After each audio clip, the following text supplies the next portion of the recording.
when two FBI agents walked up to my cabin with a federal warrant based on a video of me threatening a woman I barely knew. I knew. This wasn't about porch lights or property values. It was about someone deciding I didn't deserve the land I'd bled for. They had screenshots, call logs, a clip that made me look unhinged. And for a second, my stomach dropped, like maybe I'd finally lost it without realizing. But under that panic, there was this stubborn part of me that knew exactly what it was. The final play in a game that started years earlier, with a polished smile, a clipboard, and a fake idea of community. My name is Ethan Cole, and if you've ever been the quiet guy people assume they can push because you don't scream or slam doors, you're going to recognize pieces of this. So just ride with me. I used to live in a master-planned neighborhood outside Phoenix called Silver Ridge Estates.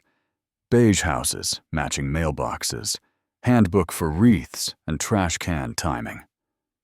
I ran a small marketing agency from home. My wife, Hannah, worked nights as a nurse.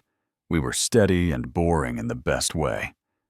Then our HOA president, Denise Harper, showed up at 6 in the morning on a Saturday. I opened the door half awake. She was already writing, "Mr. Cole, your porch light exceeds approved wattage, and your truck is at a non-compliant angle. That's a $250 violation," she said, like she was reading the weather. I laughed. Thought it was a mistake. It wasn't the fine hit that afternoon. After that came door color, too. Saturated Hannah's little flag for her dad. Not authorized trash cans visible too long. Hanging plants without pre-approval. Each envelope, another hit, another reminder. Our home existed at her mercy. I went to a board meeting. Tried to be reasonable. You know what I mean? And she shut it down with, "If we make an exception for you, we undermine the standard." The letters didn't just drain money. They rewired us. Hannah checked the mailbox like it might bite. One night, she lined 3 notices on the table and said, "I feel like we're renting our life from a bully." 6 months later, she left with a suitcase still loving me. Just done living like that. After the divorce, my attorney Jenna slid me a folded map, tapped a green patch in the foothills. "HOA up here," she said. "Unincorporated county. If you want to be left alone, try this." So I sold at a loss, drove into the hills, bought 5 scrubby acres on a ridge, built a small metal roof cabin with bright blue trim.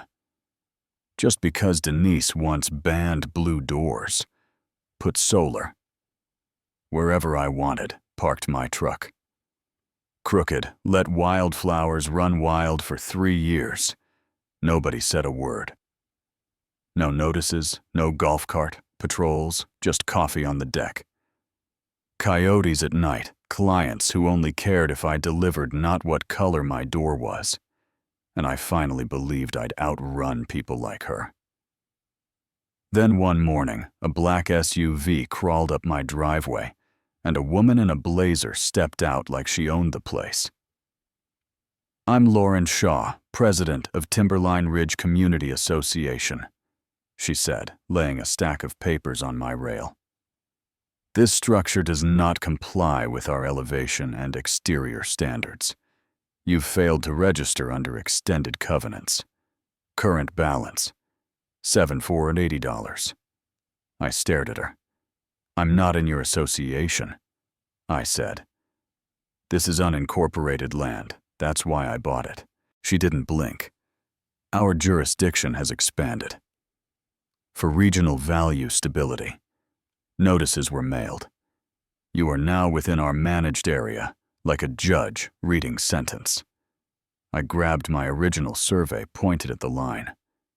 "This is my boundary. You're off your map. Take your papers off my porch," I told her. And for a moment, I saw the ice behind the smile before she turned back to the SUV. 2 days later, she came back. Different jeans, soft sweater, container of cookies. "Ethan, I'm sorry about that first visit," she said, warmer now. "The old board was intense. I'm trying to fix that. What I'm offering is voluntary. Snow, plowing, trash, road, grading, utility, coordination month to month. No formal HOA membership cancel. Anytime. I just don't want you stranded up here." It sounded like everything I'd begged for in Silver Ridge and never got. 3 pages simple wording I signed. That was enough. The ask started a text. "Hey, a couple folks mentioned your truck blocking the view from the road. Mind parking behind the cabin? Then, your deck lights are bright on stargazing nights. Could you angle them down? Then a note about my wildflowers being unstructured compared to the community's look. Changing them would help harmony. Nothing labeled a violation, all pushing my life a little closer to theirs." Then a survey crew came verifying easements polite, efficient, gone, and I noticed my boundary stakes had moved about 10 feet inward. Suddenly, part of my deck and garden were in a convenient gray strip. That night, I read the agreement properly, and there it was. One line saying I agreed to boundary verification and to resolve disputes through Timberline Mediation Group. Right after that, here came inspection letters, septic solar oil, each with fees. Then a county notice saying my parcel had been folded into an enhanced service zone, tripling my taxes based on coordinated improvements I never asked for. I went to a local attorney named Marcus Hale, the guy everyone mentioned for property issues. He smiled and said, "Good news is you're under Timberline mediation. That's my outfit. We'll sort this quickly. Arbitration beats court. Deadlines were real money." Was tight, I let him run it. The mediation was a script. The neutral quoted my own contract and upheld every penalty. Later I'd learned she was Marcus's former partner. On paper I was boxed in. That's where the old me would have folded, sold, disappeared. This time I took it personal. I stopped sleeping and started reading nights at the kitchen table with codes and regulations highlighters notes. I found that their enhanced zone legally required a real environmental and community impact review, notice, hearings. What they had filed was lazy and false. So I went around them, filed a challenge with the Regional Environmental Office. At the hearing, I walked through it like a client presentation. Here's the law, here's their claim, here's the gap. A few weeks later, ruling zone void taxes back, costs reimbursed. Local news ran, "Mountain homeowner beats HOA expansion." People called me smart, lucky, whatever. Lauren watched too. A week later, a video shows up online of me cornering her by an SUV my face, my voice saying, "I know where you live. I'll make your life hell if you don't back off." Under it, her statement about fearing for her safety after trying to help me. It looked real. Clients bailed in hours. Strangers decided I was the villain. Then the FBI knocked. Agents laid out printed emails I'd never typed, call logs I'd never seen that video. "If you've lashed out, now's the time to be honest," Agent Ruiz said. I'm human. Seeing all that stacked up rattled me, but I keep boring receipts.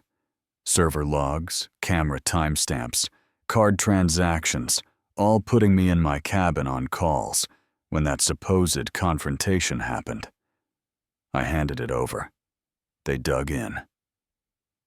A few days later, Ruiz told me multiple traces from the fake video and emails led back to infrastructure leased by Timberline Mediation Group.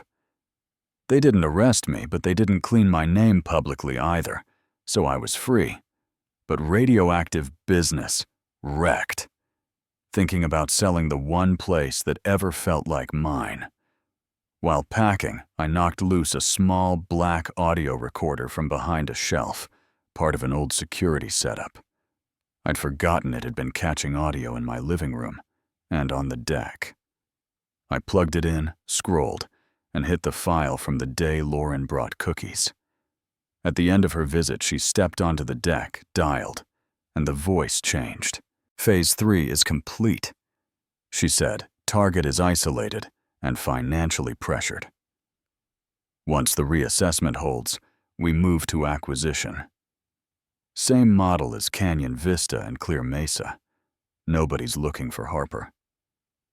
That identity is buried. Payout cleared." That name stopped me cold. Harper. Denise. Harper officially dead in a car wreck.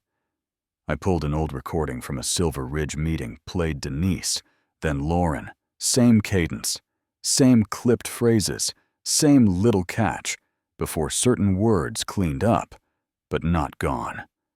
She hadn't died. She'd cashed out on an insurance policy and come back with a new name and a bigger plan. I took the audio, my research documents tying Timberline Mediation Marcus and their shell companies together, and gave it all to Ruiz. This time, it clicked. They followed the money from Denise's death payout into land grabs in multiple states, found deepfake tools on Marcus's systems, saw the same playbook on other owners. One cold morning, I watched unmarked SUVs roll into Lauren's driveway, and Marcus's office agents in boxes out, and Lauren, Denise, came out in cuffs. No smile left. Charges: identity theft, insurance fraud mail, and wire fraud, conspiracy to violate civil rights with fabricated evidence and rigged arbitration. Marcus flipped-handed over emails, spelling out how they target isolated owners, bury them in bogus compliance, and online smears until they break.